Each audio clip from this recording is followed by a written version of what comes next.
So today I'm talking a bit about anger and the emotion of anger. I know it's a really intense emotion. We are either really avoidant of it, so we will do whatever it takes to avoid feeling that feeling, or the other extreme is that we're very expressive about it.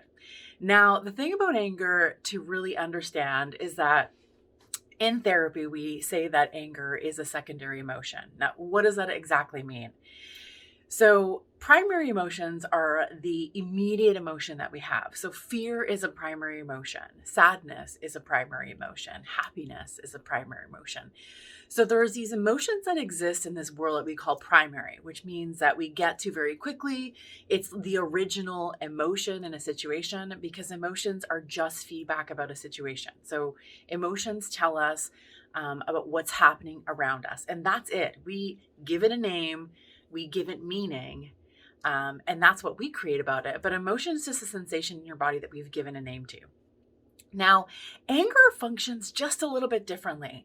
And we call this a secondary emotion because what that means is that anger is never really a primary emotion. It's not what we go to first.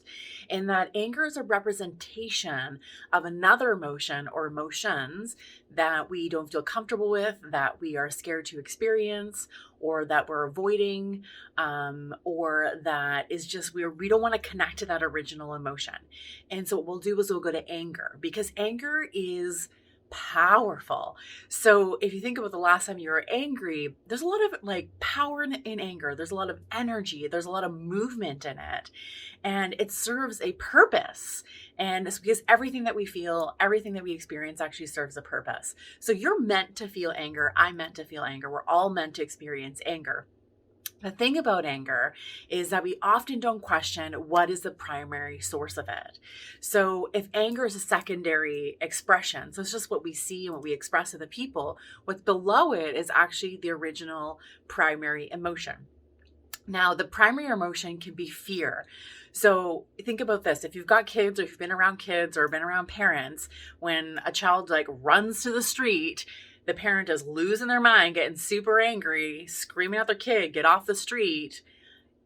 Anger is not the primary emotion. It's a secondary emotion because the primary emotion is actually fear. So fear shows up, and fear can be very debilitating and can be very, you can get really stuck in it and frozen in it.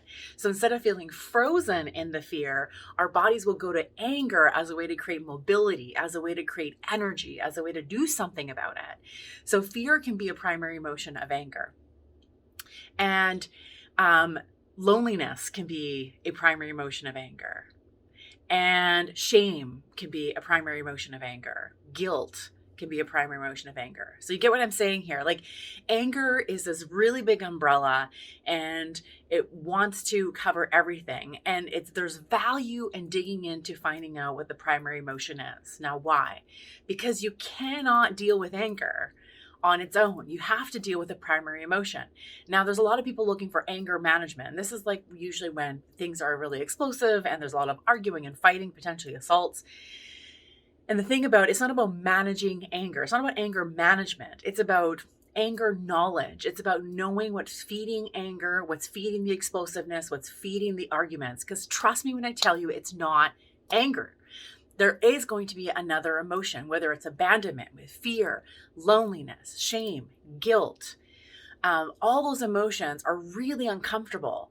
And because we're so uncomfortable with it, anger becomes much more comfortable because we can talk about it more readily. It's a lot easier to say to your partner, I'm really pissed off at you, versus I'm feeling really shameful in this moment. And they're different conversations, and the anger ones can be the easiest ones. If you're anger avoidant, that means that you're swallowing up all these primary emotions and just stuffing them until it actually explodes. So a tip around anger is to reflect on maybe an argument you've had or conflict that you've had, go back to that, journal about it, and dig into what is actually feeding anger. So see anger as this expression of something and see that there is something that's channeling into it and feeding into it, and discover what's actually feeding the anger. So I hope you found this helpful.